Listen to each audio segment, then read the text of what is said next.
You never really understand a person until you consider things from his point of view, until you climb inside of his skin and walk around in it.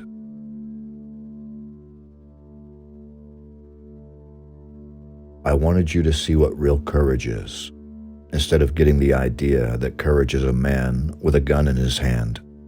It's when you know you're licked before you begin, but you begin anyway and see it through no matter what.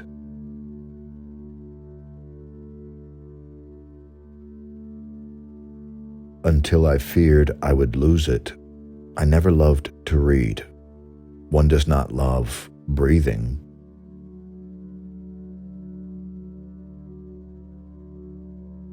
People generally see what they look for and hear what they listen for.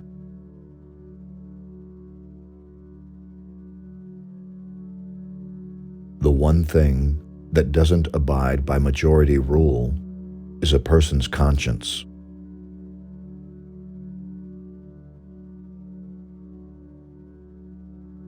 Atticus told me to delete the adjectives and I'd have the facts.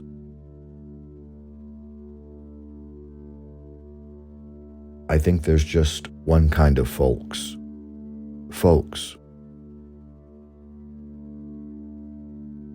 Sometimes the Bible in the hand of one man is worse than a whiskey bottle in the hand of another. There are just some kind of men who are so busy worrying about the next world, they've never learned to live in this one, and you could look down the street and see the results.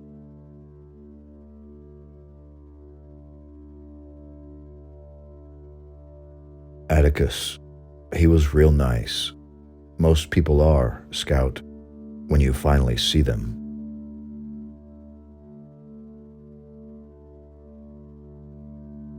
They're certainly entitled to think that, and they're entitled to full respect for their opinions. But before I can live with other folks, I've got to live with myself.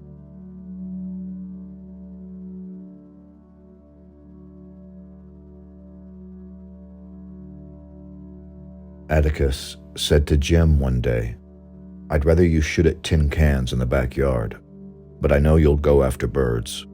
Shoot all the blue jays you want if you can hit them, but remember, it's a sin to kill a mockingbird." That was the only time I ever heard Atticus say it was a sin to do something, and I asked Miss Maudie about it. "Your father's right," she said. "Mockingbirds don't do one thing except make music for us to enjoy. They don't eat up people's gardens, don't nest in corn cribs. They don't do one thing but sing their hearts out for us. That's why it's a sin to kill a mockingbird."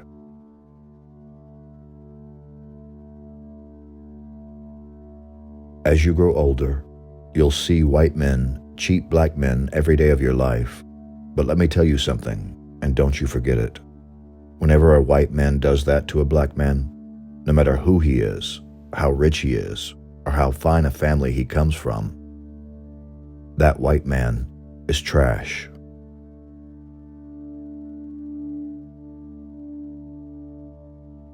People in their right minds never take pride in their talents.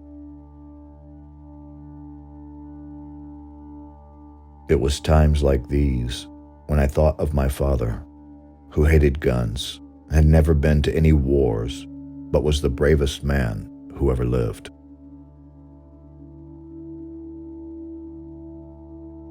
With him, life was routine. Without him, life was unbearable.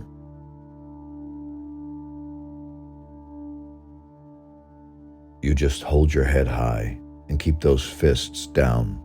No matter what anybody says to you, don't let them get your goat. Try fighting with your head for a change.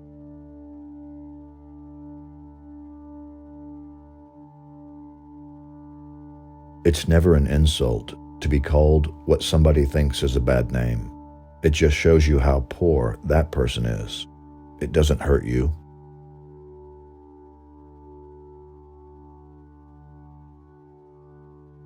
When a child asks you for something, answer him for goodness sake, but don't make a production of it. Children are children. but they can spot an evasion faster than adults, and evasion simply muddles them.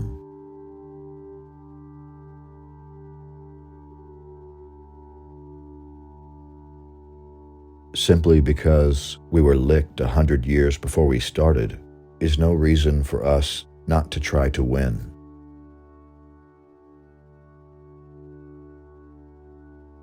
If there's just one kind of folks, why can't they get along with each other? If they're all alike, why do they go out of their way to despise each other? Scout, I think I'm beginning to understand something. I think I'm beginning to understand why Boo Radley's stayed shut up in the house all this time. It's because he wants to stay inside.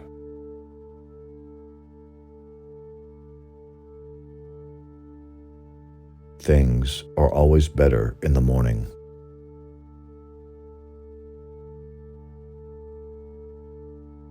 We're paying the highest tribute you can pay a man. We trust him to do right. It's that simple.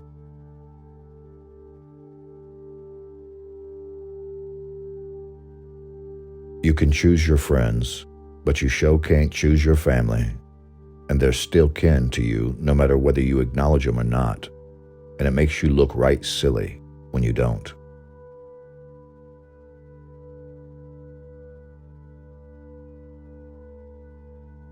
I was born good, but had grown progressively worse every year.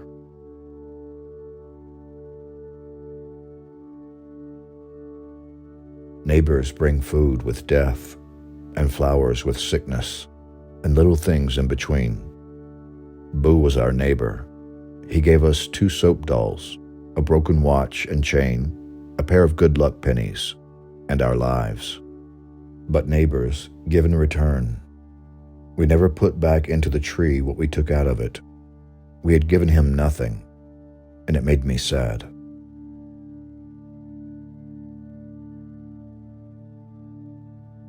It's not time to worry yet.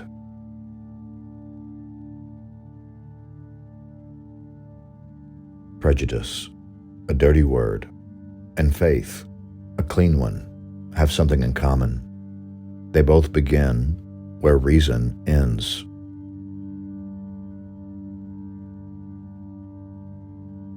Are you proud of yourself tonight that you have insulted a total stranger whose circumstances you know nothing about?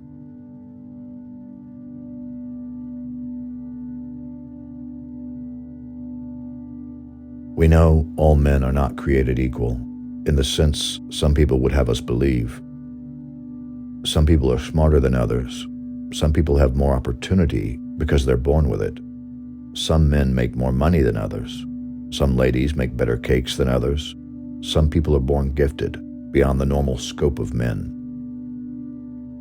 But there is one way in this country in which all men are created equal. There is one human institution that makes a pauper the equal of a Rockefeller, the stupid man the equal of an Einstein, and the ignorant man the equal of a college president. That institution, gentlemen, is a court.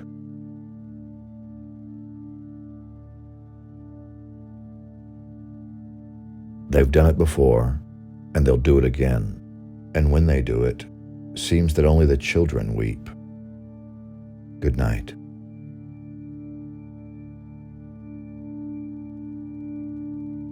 Ladies in bunches always filled me with vague apprehension and a firm desire to be elsewhere.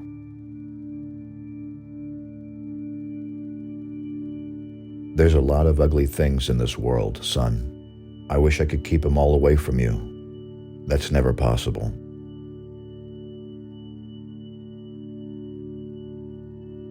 Things are never as bad as they seem.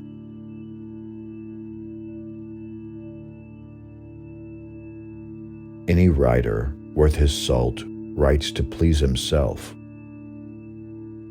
It's a self-exploratory operation that is endless. An exorcism of not necessarily his demon, but of his divine content.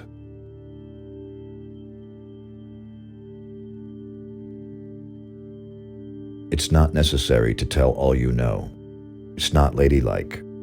In the second place, folks don't like to have someone around knowing more than they do. It aggravates them. You're not going to change any of them by talking right. They've got to want to learn themselves. And when they don't want to learn, there's nothing you can do but keep your mouth shut or speak their language.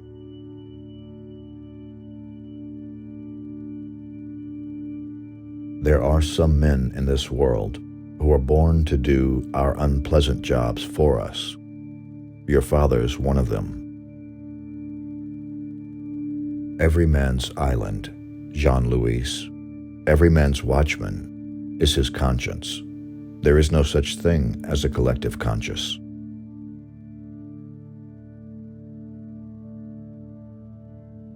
Bad language is a stage all children go through, and it dies with time when they learn they're not attracting attention with it. She seemed glad to see me when I appeared in the kitchen, and by watching her, I began to think there was some skill involved in being a girl.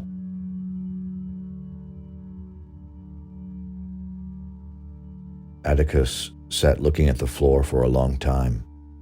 Finally, he raised his head. "Scout," he said. "Mr. Ewell fell on his knife. Can you possibly understand?" Atticus looked like he needed cheering up. I ran to him and hugged him and kissed him with all my might. "Yes, sir, I understand," I reassured him. "Mr. Tate was right." Atticus disengaged himself and looked at me. "What do you mean?"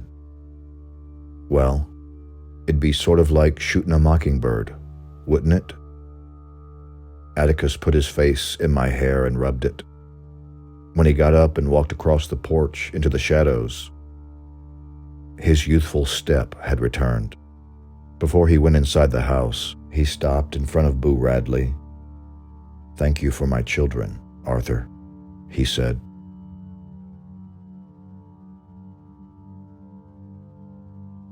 As sure as time, history is repeating itself.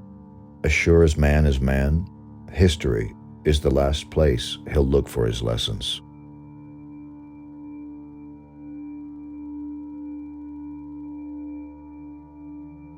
"I think I'll be a clown when I get grown," said Dill. Jim and I stopped in our tracks. "Yes, sir, a clown," he said. "There ain't one thing in this world I can do about folks except laugh. So I'm just going to join the circus and laugh my head off." "You got it backwards, Dill," said Jim. "Clowns are sad. It's folks that laugh at them." "Well, I'm going to be a new kind of clown. I'm going to stand in the middle of the ring and laugh at the folks."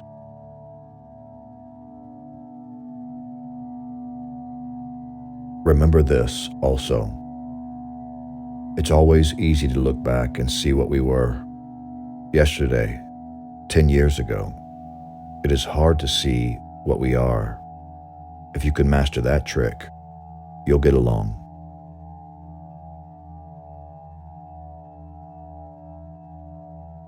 As you grow up, always tell the truth. Do no harm to others, and don't think you are the most important being on earth. Rich or poor, you can look anyone in the eye and say, "I'm probably no better than you, but I'm certainly your equal."